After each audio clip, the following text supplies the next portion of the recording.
C'est moi, c'est Nathalie et je voulais vous faire une petite vidéo. Déjà pour vous dire que, pour vous demander si vous allez bien, vous et vos familles, que vous allez au mieux et que vous vivez cette période de la meilleure façon qui soit et surtout que vous soyez bien entourés. Voilà, c'est ça. Et puis que vous vous portez bien ainsi que tous ceux qui sont dans vos cœurs. Et puis pour vous dire que je pense à vous, vous êtes tous dans mon cœur. Et puis que Jésus aussi, il pense à vous. Il vous oublie pas. Et puis Marie non plus, qu'on peut voir aussi derrière. Et j'avais envie de vous faire une petite vidéo pour vous faire un petit récit. Un petit récit. Et puis je suis dans un endroit qui est très particulier. Au milieu de la nature. Plein de pollen. Mais c'est merveilleux. Le chant des oiseaux. Puis je sais pas si vous reconnaissez cet endroit. Si vous êtes déjà venu ou pas. Et ce petit endroit, je vais me reculer, on verra mieux.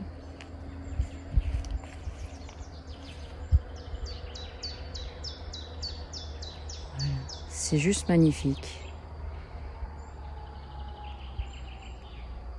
Il est super bien aménagé, avec un banc à côté. Et la personne qui s'occupe de ça, de cette croix, eh bien, si je vous dis que... Je ne vais pas vous dire le lieu, je vais vous laisser deviner. C'est la grand-maman Amaya qui vient mettre des fleurs. Alors, il y a une bougie, il y a Marie, si on se rapproche un petit peu. Il y a un cœur, il y a une jolie prière à côté. Qui sont beaux, ces oratoires parfois perdus au fond des bois et qui respirent le silence, la paix, la sérénité et la quiétude. Certaines sont loin de tout, mais peut-être plus près du ciel pour le calmer nos tourments issus des vains bruits de la terre. Atmosphère intemporelle, elle nous apaise, elle nous régénère quand la vie nous a écorchés. En ces lieux sacrés, là où l'âme en liberté se meurt, on ne peut que ressentir, entendre et percevoir une force invisible qui n'a de désir que celui de rejoindre notre cœur pour un peu plus de bonheur. Et celui qui a écrit cette prière, c'est l'abbé Martial Piton. Voilà. Donc si l'envie vous en dit, n'hésitez pas à venir découvrir cet endroit. J'y passe souvent dans ma balade et j'avais envie de vous faire découvrir ça. Je m'arrête toujours pour faire une petite prière à Marie, ainsi que pour y déposer mes joies, mes peines, mes inquiétudes. Puis je crois que c'est l'endroit idéal dans cette période. Alors je vais m'asseoir sur ce banc là.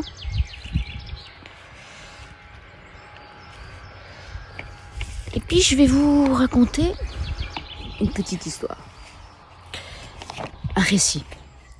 Et puis je vais vous demander, vous prenez un instant, vous vous posez n'importe où, que ce soit dans votre coin prière,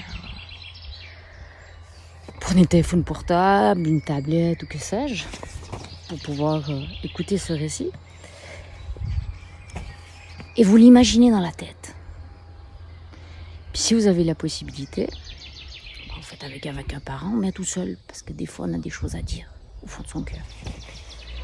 Alors justement, le titre du récit, c'est « Notre cœur n'est-il pas tout brûlant ?» Le même jour, le premier jour de la semaine, 2 disciples vont dans un village appelé Emmaüs. C'est à 2 heures de marche de Jérusalem, donc. Vous voyez, 2 heures de marche, c'est pas mal. Ils parlent ensemble de tout ce qui vient de se passer. Ils parlent. Et quand ils parlent, dans leur discussion, Jésus lui-même s'approche. Et il marche avec eux.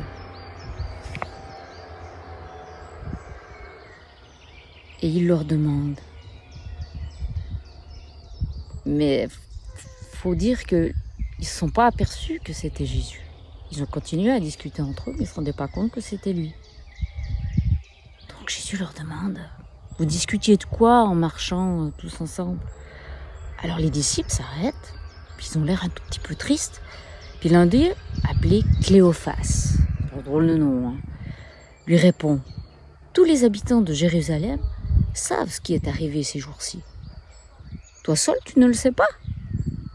Il leur dit, mais quoi donc?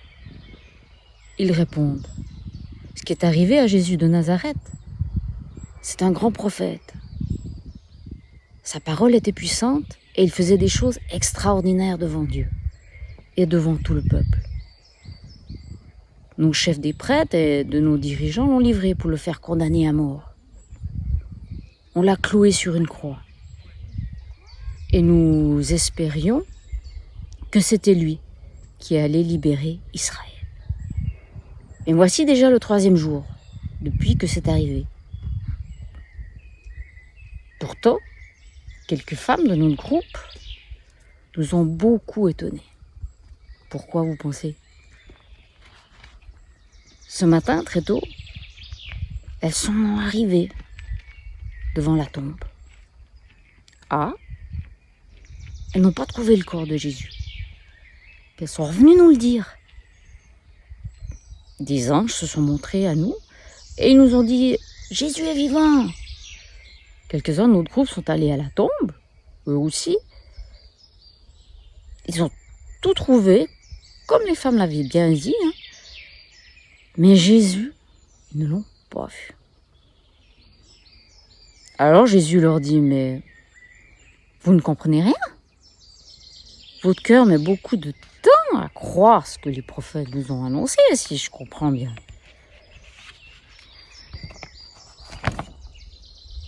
En fait, ne fallait-il pas que le Christ souffre de cette façon et qu'il entre dans sa gloire? Vous ne croyez pas? Pourquoi vous croyez?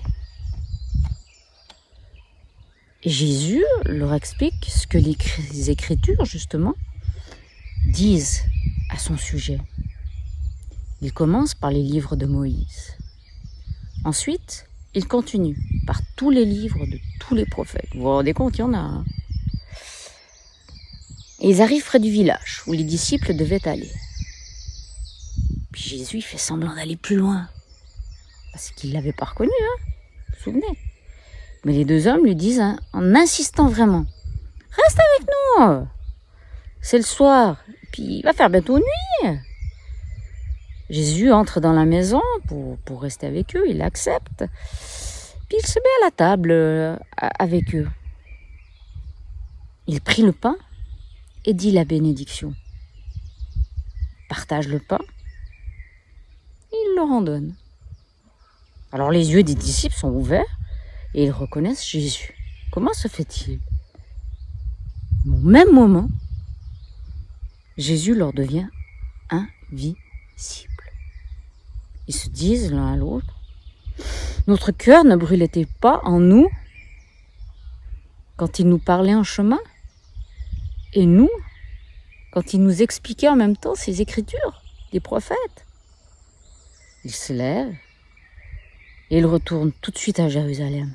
Ils arrivent dans la ville, là où les 11 disciples et tous les autres sont réunis. Tous disent aux 12 disciples, c'est bien vrai, le Seigneur est ressuscité. Il est apparu à Simon. Les 2 disciples leur racontent ce qui s'est passé sur la route. Et ils disent, nous avons reconnu Jésus quand il a partagé le pain.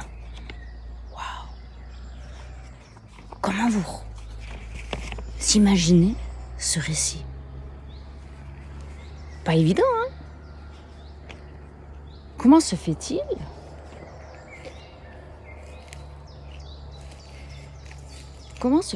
que tout le long du trajet, ils n'ont pas reconnu Jésus? Pourtant, il leur a raconté des histoires de ces prophètes. Comment vous pourriez imaginer ce récit? Par quel dessin pensez-vous qu'on peut imaginer que c'est seulement une fois qu'ils l'ont invité à leur table, qu'il a rompu le pain, il l'a partagé, donc ils ont reconnu que c'était Jésus. Alors moi, je vais dire une prière, ce que vous pouvez aussi faire chez vous en même temps. Je vous salue. En prenant un doigt de votre main, comme on a appris, vous choisissez lequel. Puis vous avez une petite pensée pour quelqu'un. Après, vous prenez le temps de réfléchir. Et puis, de me faire un petit retour. Avec un petit dessin, une photo, quelque chose. Comment vous imaginez ce récit? Qu'est-ce que vous avez compris? Quelle est la partie qui vous a le plus interpellé au fond de votre cœur? Puis dans votre prière, vous demandez, qu'est-ce que j'ai compris? Aide-moi à l'exprimer. Parce que des fois, on a compris, mais on ne sait pas comment le dire. Puis des fois, nos mots ne sont pas tout à fait justes pour exprimer ce qu'on ressent. Puis des fois, Le Seigneur, notre Créateur, plus haut que tout, plus profond, il habite en nos cœurs, il est dehors, il est dedans, il est tout autour de nous. Le Seigneur, notre Créateur. Recoucou. Voilà, j'ai avancé dans ma petite balade et j'avais envie de vous faire découvrir ce petit endroit. Alors, je ne sais pas si vous connaissez. Voici la magnifique Sainte Vierge dans cette cabane avec l'enfant Jésus dans ses bras. Voilà, je ne sais pas si vous connaissez. À vous de découvrir exactement où se trouve cette statue dans ce magnifique décor. Une petite prière dédiée à Marie devant cette magnifique statue. Au nom du Père et du Fils et du Saint-Esprit. Amen. Je vous salue Marie, pleine de grâce. Le Seigneur est avec vous. Vous êtes bénie entre toutes les femmes, et Jésus, le fruit de vos entrailles, est béni. Sainte Marie, Mère de Dieu, priez pour nous pauvres pécheurs, maintenant et à l'heure de notre mort. Amen. Veille sur nous, petite Marie. Le Seigneur, notre Créateur, plus haut que tout, plus profond, il habite en nos cœurs, il est dehors, il est dedans, il est tout autour de nous. Le Seigneur, notre Créateur. Et voilà, je me trouve à la fin de ma balade et je me retrouve dans cet endroit mystère, dans cette petite grotte. À vous de découvrir où il se trouve. Il y a la statue de la Sainte Vierge, Notre-Dame de Lourdes, qui vient justement de là-bas. Et dans la petite lanterne, il y a un lumignon, un cierge, justement de Lourdes, que j'ai allumé pour vous porter dans le cœur de Marie. On arrive bientôt au mois de mai, le mois de Marie. Et qu'elle vous accompagne tout au long de ce mois, tout au long des jours encore à venir, ainsi que vos familles. Amusez-vous, faites un joli dessin, qu'est-ce que vous avez ressenti, partagez, si vous avez envie de partager vous aussi un endroit. Et surtout n'oubliez pas que la petite lumière, le petit lumignon que j'ai mis à brûler, vous voyez, ben, il veille sur vous, comme Marie veille sur vous. Et que Jésus est dans votre cœur. et que justement, pour vous préparer à le recevoir, dans la vie eucharistique, il est peut-être un moyen que vous devez malheureusement un petit peu attendre, que malgré les contraintes que nous vivons en ce moment, il y a peut-être une raison. Il veut se faire désirer. Alors montrez-lui un petit peu aussi votre envie de le recevoir. Puis confiez-vous, si vous avez envie de vous confier, n'hésitez pas. Puis je vous laisse trouver les endroits où j'ai été. Allez-y, rendez-vous-y.